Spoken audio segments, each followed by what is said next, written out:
Good morning. It's coffee talk. Well, I had my coffee earlier, but I'm having cappuccino now. But um, the topic today is mindset. What our mindsets are, um, and basically, our mindset comes from how we were programmed growing up, and how we subconsciously program our own selves, and um, our mindset can uh, limit us in a lot of ways, or it can promote us in a lot of ways.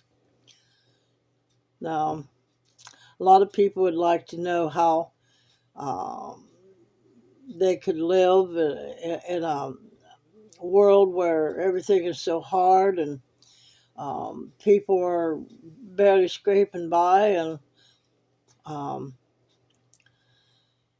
I started learning this concept back in 2007. Now, y'all get your coffee and come sit down and we'll talk. And one day I'll try to do it live, but it's that's not going to be for a while till I learn how to do all this. But living on what you've got and still feel wealthy and rich and abundant. Now I could compare our lives over here in the United States to some of the other um, countries that have to live in huts, have to scrape through the garbage to get their food, find something in the garbage to um, sell, make a dollar for the day to feed a family of five. And it's usually the children that have to do it. But I'm not going to go there. I'm going to go and stick with what we have here in the United States, and I'm going to go to the least. Um, those of us that aren't even on the income scale. We're below the poverty line. So personally, I make $1,322 a month, and naturally, as you all know, I'm turning a camper into a comfortable little home for myself, where I feel safe and secure and homey, and where all my needs are taken care of. But the thing of it is that takes work. And do I think I'm living abundantly? I Most of my life I grew up very poor, so yes, I feel like I'm living abundantly. I go to thrift stores. I buy brand new stuff. But it's taken work to get here. It's taken um, how to learn how to use money and how to respect money and how to think, how to live intentionally. And yes, I live abundantly. Now, can I live higher than that? I don't know as I want to. I mean, I enjoy finding and using creative ways and finding ways to make my life work and make my life better. I love moving my furniture around and making it look new and fresh all the time. Um, Now, would I live in a bigger, well, maybe not so much bigger, but like a little cottage, a little house, if I had the opportunity? I believe I would, but I'd take my camper along with me just in case, just in case, because I'd be on wheels and move about. But um, I a lot of people would look at me and say, "Well, you don't have anything." And there was a time that I seen that too and said, "I don't have anything." There was a time when I was growing up that we had to go walk back in the woods and with mom and all of us kids and pick berries and that was and go home and put milk and sugar on it. That was our meal for the day. And then getting married young and not knowing what I was doing and things like that. But through the years, I've had to learn that uh, I'm not poor. I don't have a poor mindset. Now I did it one time and saying that I can't have this, I can't have that, I can't afford this, I can't afford that. Woe is me. But here's the thing: whether we know it or not, and whether we like to hear it or not, and there's many people out there that will scoff at me, and but there's a lot of people out there that know what I've learned. Um, the creator, the great creator of everything that there is, placed in us humans a power above and beyond anything that we could ask or think. And that's the ability to think, reason, and have an imagination, decisions, free will, and a heart that give an intuition, that we have intuition that we can draw on whether we should do this or do that and different things. But again, there was a great man that said you have to go within to find all your answers. And a lot of people today call that man Jesus, but there was no the Hebrew alphabet didn't have a J, so it wasn't Jesus. It was Yahuwah. Yeshua. That's what it was, Yeshua. And uh, but he taught that we were to go within to find out the keys to our kingdom, and we each have our own individual kingdom. Because we all think so different, for one thing, and we've got to go in and find our own answers. So, uh, living abundantly with what we think is nothing, well, we do have something. We have our minds. We have our imagination. I remember way back when I was sitting in school, and I didn't want to listen in the classroom. I'd sit there and daydream and look out the window. Now I cannot remember exactly what I daydream about. Life was hard, that was for sure. Maybe I was daydreaming about having something to eat. I don't know.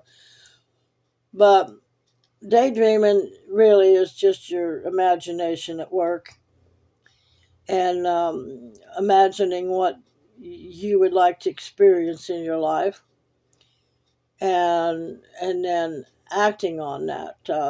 Hebrews 11 1 says, "Now faith is the substance of things hoped for and the evidence of things not seen." So, um, faith is believing that what we're wanting that we have right now in this moment. Tomorrow's not promised. This great man said, um, "Do not store up for yourself. Um, don't worry about anything." And Habakkuk says, "Write your vision down. Write it down and make it plain." So, imagination is, if you keep thinking on that, you'll get it. Um, and I know a lot of people are going to think I'm crazy, but um, you got to change your mindset.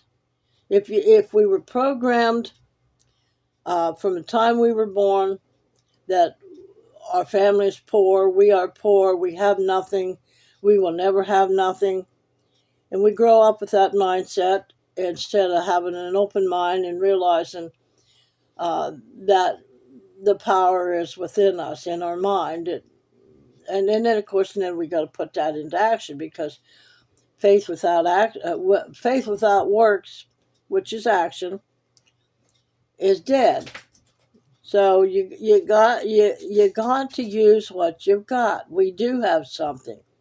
Might not have a bunch of money in my pocket, but I have my mind, I have my logic, I have my reasoning, I have my mouth to speak what I want. And but you gotta put it into action. Like, okay, say I want to save money for property. If I wanted to move from my daughter's place, well, how would I do that? Well, I gotta find a solution to it. I gotta sit down and think on it. That's what I do in the mornings. I sit with my coffee and contemplate, and listen to my intuition, and listen to my heart, listen to the everything that the Creator has placed within me, and okay, what's right for me? What's going to work for me? How can I do this? Well, it's okay. I take 10% of what I make, which that gives me $132 to put away and save. And now that I got the camper paid off, I can add more to that. Well, how long is that going to take? So you got to think intentionally, live intentionally, and but also, your thinking can also mess you up too. You can sit there and worry yourself sick about, well, where am I going to get the money to pay this with, and where am I going to get the money to do this with? Well, how am I going to eat today? And get yourself all worried in a frazzle, um, and the more you think on that, the worse things will get for you. More problems will pop up.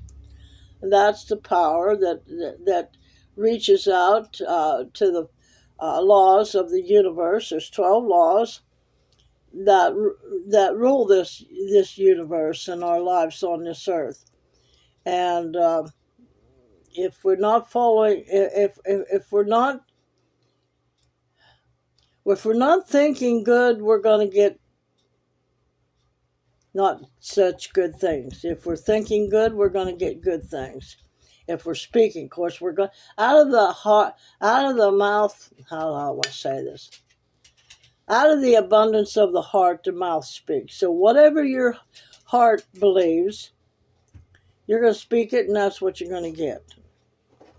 And um,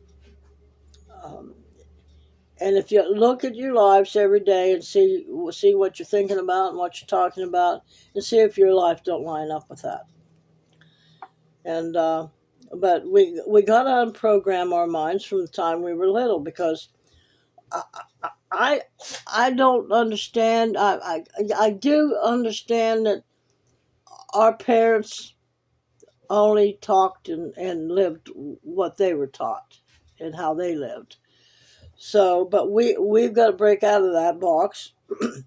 We got to break out of the box that the civilization has set up for us to live the way they think we ought to live, and don't go on the presumption that, well, I've got to go out there and I got to get a loan to do this and a loan to do that. Well, I don't qualify for a loan. um, don't the thing of it is, don't sit around and say that you don't have, because you do have. If you got a roof over your head, then work with what you got, and gratitude comes along with that. Um, the like, say for instance, okay, when I first got the camper, it had 10 places in it for people to sleep, and it had a kitchen and a bathroom. Well, you all know what a camper's like on the inside. At least most of you do. And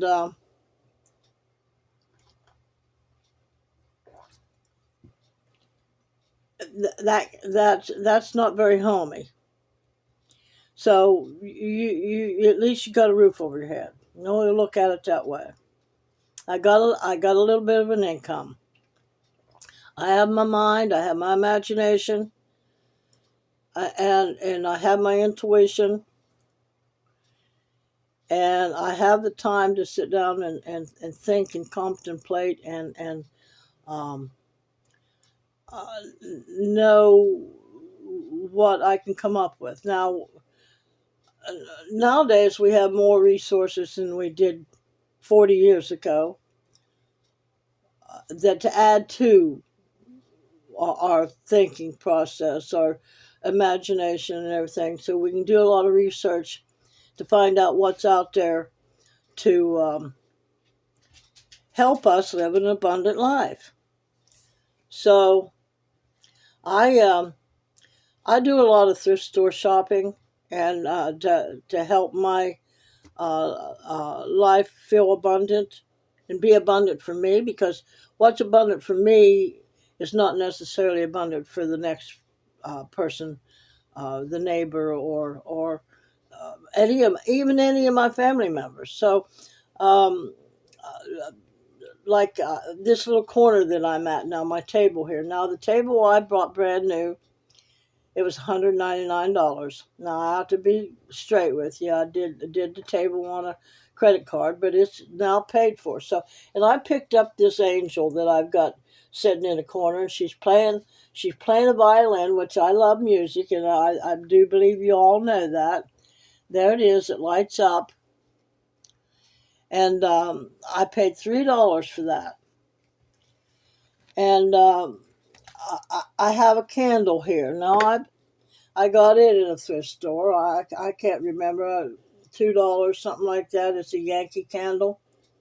It smells like the beach. And I've got three climbing plants now that I had one, and I split them up, and now I've got three plants grown. So I paid for one.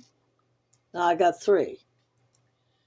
So that helps me with the oxygen in the air, and they're nice to look at, and they're a little part of nature. Now I'm out in the woods, uh, but on 6 acres with other people living here. But I get some nature out there, but it's nice to have some inside. So um, those are the ways that I help myself to be abundant, and always think intentionally, live intentionally. As far as your thoughts go, no, oh my gosh, the thoughts that'll come by and whip into my mind, and that's where you can get into overthinking, as far as thoughts that you shouldn't be thinking about. So you pick and choose what you want to think about. Now you can purposely say to yourself, well, I'm going to make me a cup of coffee. And you go over and you make the cup of coffee. You're intentionally taking that thought and doing something with it. So, as far as saving money, for me, so if I decide I want to go get a piece of property, I start saving everywhere I can. I downsized in my food. I downsized in having to run my electric up, and or propane. I mean, I work different scenarios so that I can save on propane, and I can save on electricity. That, of course, my daughter supplies it, but I pay them for it, and I don't want their electric to go up any higher than necessary. So I sit down and do everything I do intentionally. Not like today. I got to go. I got to go wash clothes, and that's a thing. So how do I save money on that? Well, that I don't have to go anyways. Well, right now I can't do that because I'm in a camper and I'm not set up for a washer, but I could. It would have to be a small one, but then it'd have to run on a certain wattage, and then I'd have to have somebody to set it up for me. So those are all things that each one of us can think. So when you have the mindset that you're poor or your mind is closed, we're all programmed certain ways, and we have to unprogram ourselves. So we all need to sit down and look at what we're programmed for. I can give you an example. There's this, and it's been out there for a long time, but this woman and man was the husband and wife. They were getting ready for Christmas dinner, and they were cooking a ham, and she was cutting the ends off, and he wanted to know, well, what are you cutting the ends off for? She said, I don't know. My mother always did it. My grandmother always did it. So she had no particular reason for it. So he called the grandmother. Um, was there a special ritual that why you were doing this, or whatever? And she laughed. She started laughing, and she said, "No." She said, "The ham wouldn't fit in the pan, so I had to cut the ends off to make it fit." So they passed that down, and therefore, after that, everybody got programmed that that's the way you do your ham. That's just like that,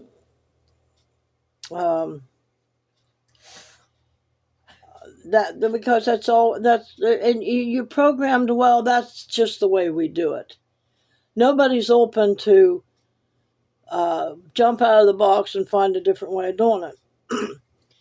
So, yes, we can live abundantly, even though you think you have nothing, but you do have something. Like I said, you got your mind, you've got your imagination, you've got. If you study the 12 laws of the universe, they're there to help us.